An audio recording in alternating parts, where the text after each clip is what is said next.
Hello everyone, good morning. आज है हमारा नासिक का डे 2। अभी हम कल बहुत ही थक गए थे, तो आज आराम से खा पी के रेस्ट करके अभी निकल रहे हैं हम लोग पंचवटी के लिए। और टाइम हो गया है 12:30। देखते हैं वहाँ कितना टाइम लगता है अभी हमें दर्शन करने के लिए। तो चलो चलते हैं। और यहाँ वेदांत अपना डायलॉग भूल गया। हेलो। सो पंचवटी में हम टोटल ये 6 पॉइंट्स कवर करेंगे आज। नासिक में एक स्थान है पंचवटी, जहाँ भगवान श्री राम, सीता मैया और लक्ष्मण जी ने वनवास के दौरान निवास किया था। सो पंचवटी की गलियां बहुत ही तंग है, इसलिए हम लोगों ने गाड़ी पार्क कर दी और हम लोगों ने एक ऑटो हायर कर लिया। ऑटो वाले भैया ने कहा कि मैं 600 रुपये लूँगा और ये सारे पॉइंट्स कवर कर दूंगा आपके लिए। सो सबसे पहले हम जाएंगे कलाराम मंदिर के दर्शन करने, जहाँ पे भगवान राम के काले पत्थर की मूर्ति है, जो कि बहुत ऐतिहासिक है। सो हम पहुँच गए हैं श्री कलाराम मंदिर, जो कि श्री राम भगवान जी का मंदिर है। जस्ट इस मंदिर के बगल में ही सीता गुफा भी है। सो आप ये दोनों पॉइंट एक साथ कवर कर सकते हैं। जय श्री राम। जय श्री राम। ऐसा कहा जाता है कि ये जो मूर्ति है ये किसी मूर्तिकार ने नहीं बनाई, बल्कि ये खुद ब खुद रामकुंड से प्रकट हुई थी। उसके बाद वहाँ से लाके इसकी स्थापना यहाँ की गई। इस मंदिर को बनने में तकरीबन 12 साल लगे हैं, जो कि बहुत ही भव्य मंदिर है। इस मंदिर का निर्माण 18वीं सदी में सरदार रंगाराव ओडकर जी ने किया था, जो कि पेशवा काल के एक मराठी सरदार थे। इसके बाद हम लोग आए थे लक्ष्मण रेखा मंदिर, जहाँ पे आप देख सकते हैं सीता माता खड़े हुए हैं और उनके आसपास एक लक्ष्मण रेखा खींची हुई है, और वो रावण है जो उनसे भिक्षा लेने आए थे यहाँ पे। ये लक्ष्मण रेखा जो है वो इस मंदिर को पूरे चारों ओर से कवर करती है।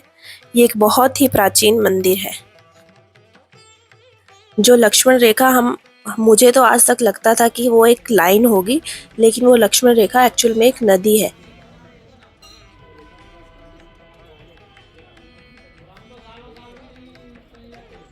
और ये वो स्थान है जहाँ पे माता ने उनको भिक्षा दी थी। आप यहाँ देख सकते हैं कि माता के हाथों में ऐसे भिक्षा देते हुए की मूर्ति बनाई गई है, और ये साथ में रावण है जो कि साधु के वेश में आए थे उनसे भिक्षा लेने। इसी के साथ यहाँ दर्शन करने के बाद हम निकल पड़े थे तपोवन के लिए, जो कि पंचवटी से 4 किलोमीटर दूर है।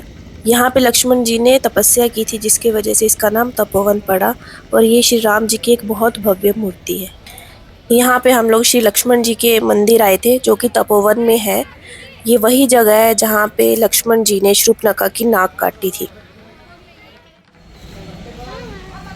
गणपति बाप्पा मोरया। मंगल मूर्ति मोरया। पूरे भारत में ये इकलौता ऐसा मंदिर है जहाँ पे लक्ष्मण जी अपने असली अवतार, जो कि शेषनाग अवतार है, उसमें विराजमान है।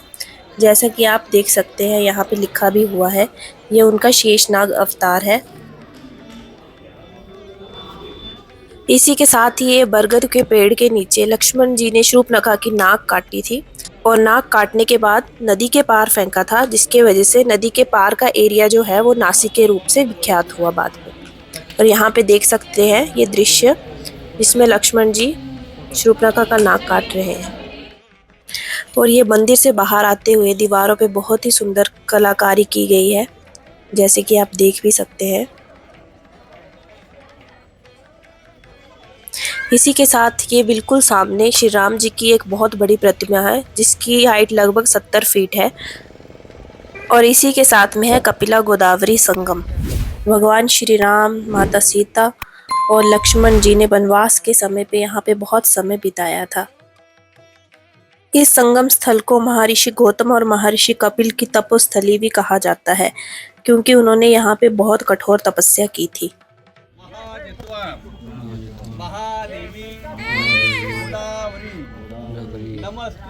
नमस्ते।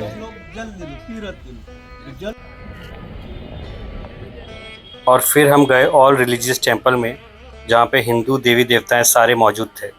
ये भी तपोवन की भूमि पे ही एक मंदिर है।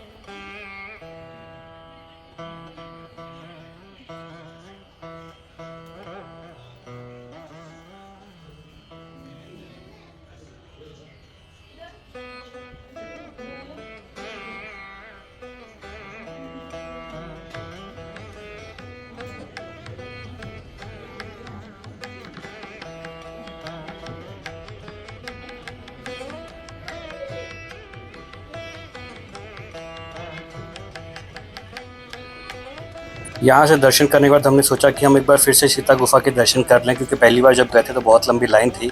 तो हमने सोचा एक बार फिर से अपना लक ट्राई करते हैं, क्या पता दर्शन हो जाए इस बार।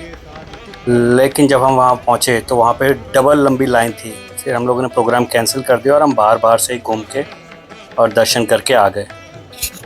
ये वही जगह है जहाँ पे माता सीता को एक दिन और एक रात के लिए भगवान श्री राम ने छुपा के रखा था, क्योंकि कहा जाता है कि जब लक्ष्मण जी ने शूर्पणखा की नाक काटी थी तो उसके दो भाई खर और दूषण अपने राक्षसों के साथ उन पे हमला करने के लिए आए थे।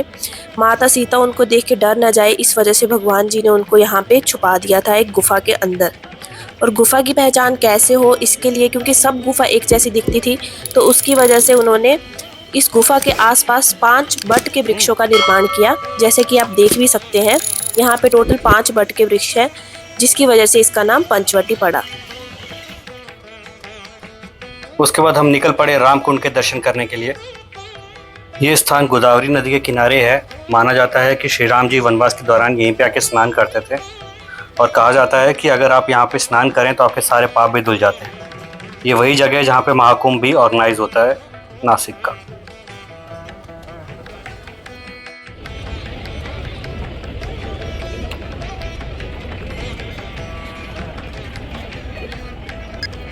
रामकुंड में अच्छे से दर्शन करने के बाद हम लोग आए थे श्री कपालेश्वर महादेव मंदिर।